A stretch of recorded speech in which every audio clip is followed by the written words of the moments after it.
Il y a une belle activité familiale qui se tient en fin de semaine à Chicoutimi. C'est la 36e édition de l'Expo Nature. Chaque année, là, à l'arrivée du printemps, c'est l'activité que les gens visitent. Robert Ferland est le promoteur d'Expo Nature. Bonjour, Robert. Bonjour, Michel, ça va bien? Très bien. Comment se fait-il que d'année en année, Expo Nature est si populaire? Bien, je pense que les gens, tu l'as dit tantôt en ouverture, c'est l'arrivée du printemps. D'ailleurs, notre publicité cette année se termine que le printemps arrive à Expo Nature. Les gens, je pense, qui attendent cet événement-là, c'est un événement, je pense que les gens voient la fin de l'hiver, qui a été dur cet hiver. On est tanné de l'hiver. On est tanné pas mal. C'est que les gens, pour eux, c'est une sortie. Puis on retrouve beaucoup à l'intérieur d'Expo Nature. C'est 88 000 pieds de plancher carré, là. C'est le plus gros salon en province. Si on exclut Montréal et Québec, ouais. Si on compare, maintenant, exemple, comme je fais Rimouski. Rimouski, c'est la moitié de ça, en superficie. Après, tu as Trois-Rivières, Sherbrooke, Gatineau, mais c'est le plus gros en région. C'est 170 exposants, c'est du monde. Il y en a vraiment pour tous les goûts. Là. 170 exposants. Oui, bien, tous les années, Michel, c'est un mal qui est bien, mais je refuse des exposants. J'ai plus d'espace. OK. Que vous soyez amateur de pêche ou de plein air, vous allez avoir réponse à toutes vos questions à Expo Nature. Oui, parce que c'est tous des professionnels qui sont là. Okay. On parle d'environ 34 ou 35 pourvoiries cette année.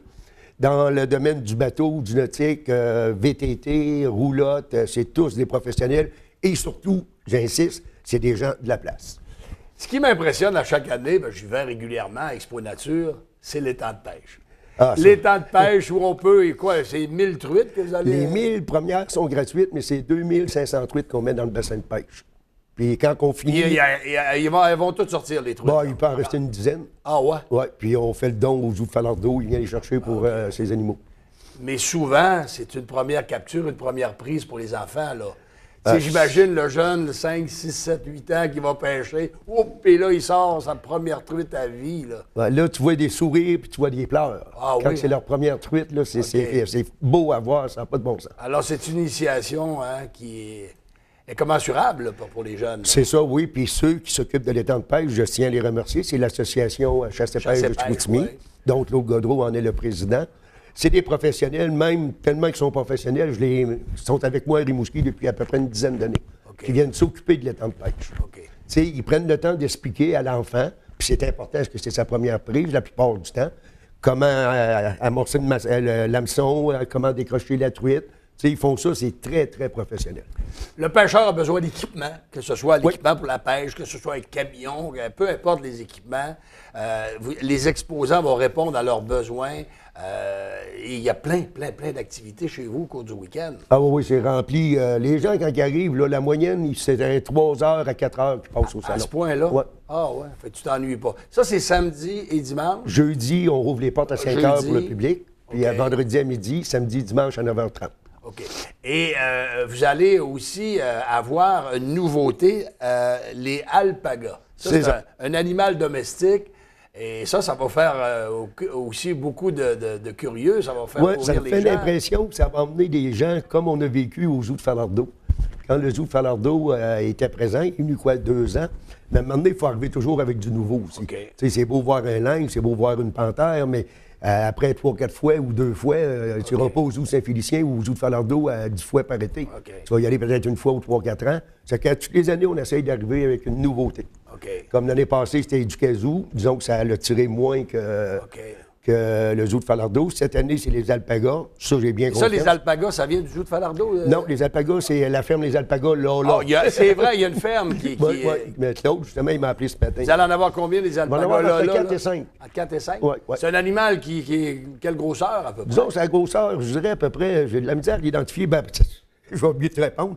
Tu peux avoir des bébés alpagas qui sont plus petits, tu peux avoir des adultes qui sont plus gros. OK. Mais à l'âge adulte, à l'âge adulte, c'est assez costaud. C'est assez costaud, oui. C'est pas méchant, tu peux y flatter, ça n'a aucune méchanceté en haut.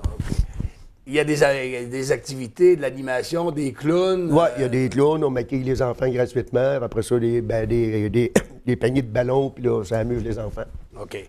Alors, parle-nous en terminant, Robert, des heures d'ouverture, là, comment ça va, le fonctionnement d'Expo Nature à partir de jeudi. C'est au pavillon sportif de l'UQAC? C'est au pavillon sportif de l'UQAC. Le jeudi, le 6, ça rouvre de 17h à 21h30. Vendredi, de midi à 21h30. Samedi, de 9h30 à 21h. Et dimanche, de 10h à 17h. Okay. Je regarde les heures, Michel, je vais t'expliquer pourquoi. C'est que quand tu es marié, tu as une femme qui essaye de tout gérer. Puis là, elle m'a fait changer mes heures. C'est pour ça là, que j'ai l'air à me chercher. Mais normalement, je t'aurais sorti ça de même. OK. Et en fin de semaine, donc, les gens peuvent se rendre sur place. Est-ce qu'on peut parler des coûts d'entrée pour les adultes, les enfants? Les coûts d'entrée, soit tout en passant, ça fait 20 ans que je fais Expo Nature, ça fait 15 ans que je suis propriétaire. J'ai jamais remonté mes prix d'entrée. Puis ça va rester tel quel. Tel quel. Oui. Moi, arriver puis dépasser le chiffre magique, là, non. Tu fais plus d'argent, mais tu rends du monde mécontent. C'est ça. Ça fait que j'aime autant avoir plus de monde. Combien vous attirez? La moyenne depuis 5 ans, c'est environ 16 000, 16 200. C'est du monde. C'est du monde. C'est du monde. T'sais, dans d'autres salons, regarde, il y a des salons que j'ai 4 000 visiteurs. OK. Alors, c'est un des salons qui attire le plus. Ah oui, il attire beaucoup. Il attire beaucoup. Les admissions, Michel, c'est 10 les adultes. Les aînés et étudiants, c'est 8 les enfants de 12 ans et moins, 5 puis les enfants de moins de 6 ans, donc ta petite fille qui a 5 ans, elle ne paye pas. OK. Et les admissions, c'est ça? C'est pour le week-end? Le lac de pêche, les temps de pêche, est-ce qu'il y a des coûts pour pêcher? Non, la première truite Les premières truites sont gratuites? C'est sûr, après, si tu veux en prendre une douzaine pour ton souper, bien là, c'est l'association, je pense que c'est l'association qui s'occupe de ça? Oui. OK. Robert Ferland, merci beaucoup. Bien, ça m'a fait plaisir, puis j'espère qu'on va se voir. On va se voir en fin de semaine à Expo Nature. Donc, ça se déroule au pavillon sportif de l'UQAC toute la fin de semaine, la 36e édition d'Expo Nature.